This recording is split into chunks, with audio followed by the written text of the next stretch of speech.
What is up, YouTube tool tubers of the world? My name is Brad. Welcome to my truck.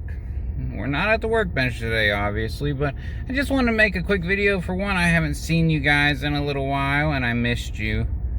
And for two, to show you guys why buying cordless tool batteries individually is just kind of dumb in most cases. There's always going to be an extreme example or a one-off situation, but in most situations, I highly recommend you never just buy an 18-volt cordless tool battery on its own. It's not worth it. They're overpriced, and there's just better deals to be found.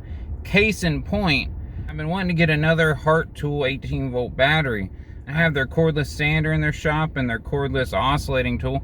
I use them every now and then, not a ton, but the tool I use the most is the little dust buster vacuum I got for like 11 bucks on sale not too long ago. You saw it in my last tool haul. But if I leave that dust buster in the house, then I'm down to one battery in the shop because one's got to be in the house. So I wanted to get another Hart Tools 18-volt battery. Went into Walmart, went looking in their tool section, and I noticed, oh God, it's raining. Anyways, I went in the tool section and I looked at the batteries, and you could buy a 4 amp hour battery for $79. That's just the battery, no charger, no nothing. Or a 2.5 amp hour battery for $55. And honestly, as far as batteries go, that's not terrible prices. But I looked a little deeper, and I looked and I found a 3/8 drill that comes with a charger and a battery that you could buy for $48.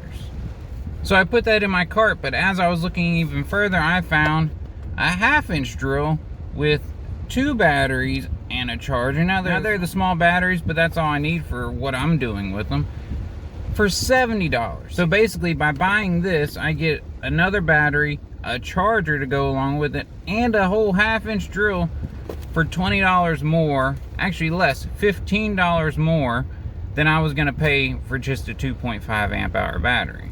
So of course you obviously see what decision I made. Not only will I have 2 batteries in the house now, I'll have a charger in the house, and my wife doesn't have to come steal my drill anymore. This is a good enough drill to keep in a house for household things, and I ain't got to walk outside to my shop if I need one inside the house either. Or if my drills in the shop go down, I got a backup, you know. I'm not trying to say these Hart tools are great or the best or anything, but plenty good enough for DIY or in the house type use.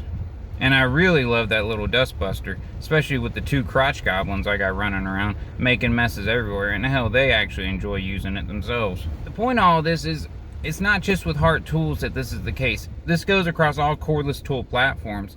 Always look to see if you can buy a tool with the battery for just a hair more than buying the battery by itself. Even if you don't need the tool, you could sell the tool on Facebook Marketplace or secondhand, or hell, give it to somebody that really needs it. And especially if you have the luxury, you can wait to buy your tools and batteries during the 3 major holidays I call for tool buying, which is Father's Day, Black Friday, and Christmas. Then you can really score some awesome deals. So I know that you guys that have been buying tools for a long time probably already know this, but there's a lot of people out there that might not. So this video is for them, just to help everybody make a dollar stretch and get the best value for your money. So until next time, hit that like button, hit that subscribe button down there. Holler at you next time.